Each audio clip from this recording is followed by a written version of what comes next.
So in the year 1982, 1983, I moved to Lone Grove, Oklahoma. I was in the sixth grade. Um, the first person that came up to me to be my friend was a person who called himself Sean Mullins. And I've been trying to figure out who this Sean Mullins is for a long time because for the whole time that he was there, he kept calling himself Sean Mullins. He acted like he was my best friend. And he was real good friends with Christy Trueblood. Well, on his last day, he goes, well, first, what he told me was, I know I'm going to be an electrical engineer sometime. You got to check into that yourself. I said, why do you say that? He goes, because I'm going to be one. I said, okay, that's good. How do you know that? He goes, I know that because you're here. He said that to me in the sixth grade. I had no idea why.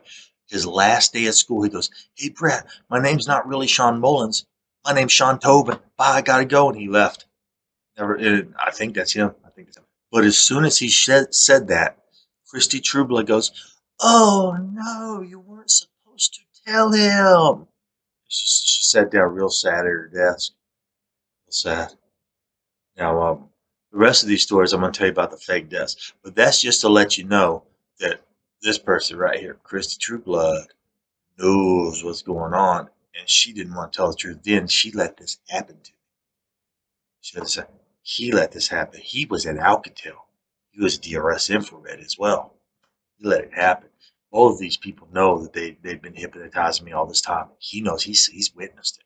So I'm gonna go on to the next slide and tell you about the fake deaths I was told about. First fake death, Christy Trueblood's son. I was told that her son was going to die by a brain-eating amoeba in a lake somewhere. Maybe it happened, maybe it didn't. The problem is Kyle Whaley told me it was going to happen, and then I thought someone was going to start telling the truth about the year that I took my mother to a place called Three Forks. It was all part of Kyle Whaley's story. You keep following the story, Brett. Keep following the story. So I did. I kept following the story. I ended up taking her to a like $200, dinner up at Three Forks, where she's like, you might be able to get some new furniture at Ron's and Rhodes. No, I can't. I can't afford nothing because of people like you, Christy Trueblood, who stole my life. Lies. You won't tell the truth, so I'm having to sleep on the couch. Thanks a lot, liar. But anyway, on the way back from that dinner, it was somewhere around 2015, 2016 timeframe. On the way back from that dinner, my mother told me that her son, Christy Trueblood's son, died from a brain-eating amoeba in a lake when he was, I don't know. I was told 12 years old. I don't know. And then maybe it happened, maybe it didn't. I'm not going to care because you let this happen to me.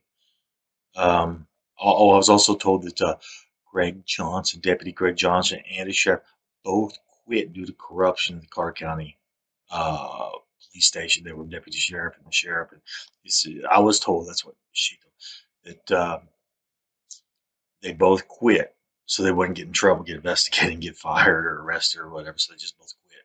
That's what law enforcement. We get caught, we just quit. You can't do that. You can't do that. Not in this instance. This instance, people are going to go to jail. You tried to murder me.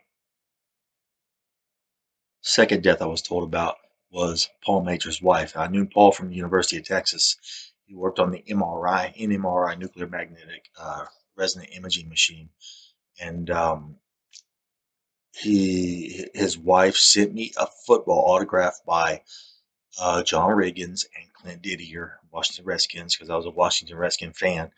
And he had one for him. He had one for me as a real NFL football. His wife sent it to me. Right after she sent it to me, Paul emailed me and said his wife committed suicide and killed herself. Funny thing is, Paul came and visited me right before all this stuff happened, just out of the blue. Just came right down to Austin, Texas to visit me. So that's the second death I was told about. Maybe she's dead, maybe she's not. All I know is you let these people try to kill me with alcohol poison, and you're still letting it go on. You don't care. Third death, Carol Gallo from Austin, Texas. Kyle told me exactly what the funeral was going to be. There's going to be a little duck, rubber duck inside her little casket, and Cowboy was up there. He said her kid's going to cry and cry. It was a fake death, just like I was told. Just notice the date, 2016. 2016. And the story's still going, guys. Because Dale Earnhardt faked his death in 2001. This is 2016. Think about it. Think about how you know what's going on because the story's going in your mind and you can't stop it because nobody will stand up and tell the truth. Think about that as you get ready to look at this next picture. Now, Skip Evans' death, I was told about his death. I was told about. He actually came up and showed me a picture of his daughter and said, "You're a dead man." I said, "Why?" It's because he doesn't want to tell the truth.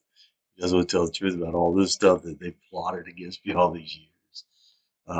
That's just it. She knows the truth about him being alive.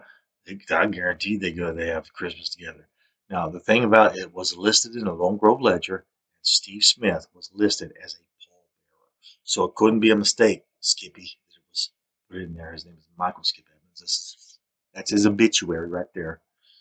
Jason Chastain, I barely knew him, but he was in a band with Chris Christian and Chad Cox. Empire Down, Empire Down, and he faked his death. I was at his funeral too. The 2010 time frame. I was at his funeral too. I saw his fake death. The next one's the one that's going. This is the one that really hurt the most. 2005 when they faked Sierra Ramsey's death. That's the one that hurt the most right there because her gravestone. It's really out there. It's got the wrong date because I was in jail about this time right here. I met her sometime around September, October time frame at her mother's house out on Summit Road out here. Um, you bunch of liars. Somebody needs to start talking, telling the truth. Next, Chris Benoit, the wrestler. He was upset. What? It's not over. It's not over because I faked my. You ruined my wrestling career. He's alive out there somewhere. He's not a wrestler anymore. Maybe he's working in a drive-through somewhere. Some McDonald's or Burger King. I don't know. Next, Chris Farley. I was told Chris Farley was going to fake his death too. Maybe he did, maybe he didn't. I like Chris Farley. He's one of my favorite actors. Kyle Way told me he thinks this is fun. He's having fun with this one. He even went up to a bunch of senators and doing his jokes in front of the Senate and stuff. Next one. Now, I saw this man get out of his race car on the date they said he died on impact. I saw it on my own TV. All my neighbors throw their hands up in the air. Oh no! Like I saw something I wasn't supposed to see. You're not supposed to try to murder somebody. I didn't do anything wrong, guys. You can't do this to somebody. Next, Dimebag Daryl. He was upset too. They had his mural up on the wall of the rehearsal center where we'd go rehearse and stuff. And and Jeff Sadler was he was like, yeah, man, they got his whole because it's a closet. They got his home city, helping punish this man. And I was sitting there thinking, I said, what's he talking about? His home city helping punish this man? What is he talking about? He's talking about me. No, I lived there, but it wasn't my home city. It's not my fault. You guys want to go to hell for what you did. Next, Michael Jackson. I was told his death was going to be faked. I was told his death was going to be faked. Maybe you really killed him. Maybe, I don't know. But I do know I'm going to show you something. Next two pictures, you're not going to like these. Um, Kyle Whaley showed me a picture of Tara Hunt hugging Prince and Tara Hunt hugging Michael Jackson. And they were all at the same party where they persecuted Brett to death.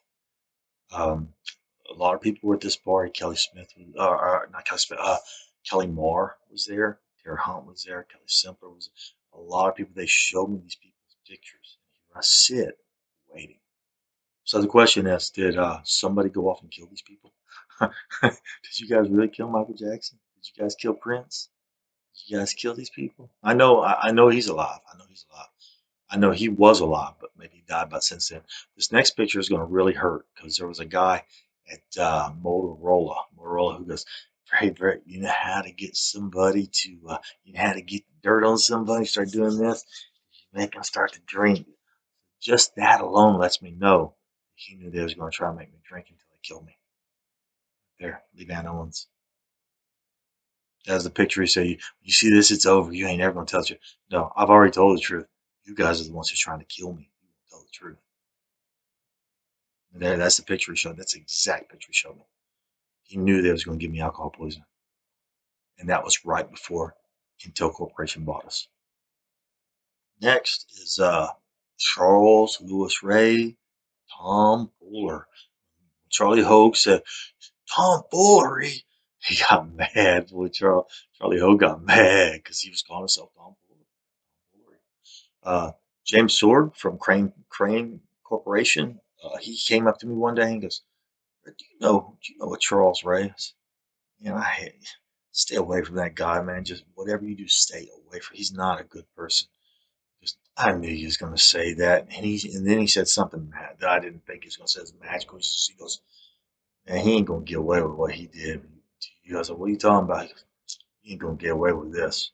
Well, apparently he's getting away with it until God takes over. Exactly what he promised. Um, you got a firstborn, Jim Sword.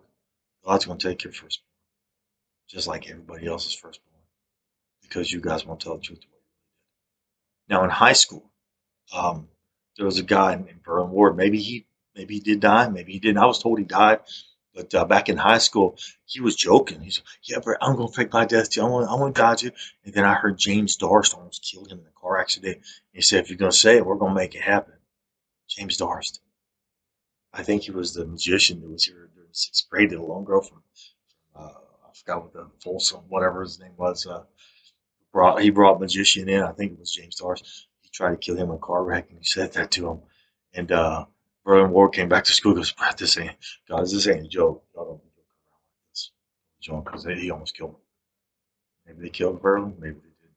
No. James Darcy was a DRS infrared as well. He was also an Alcatel.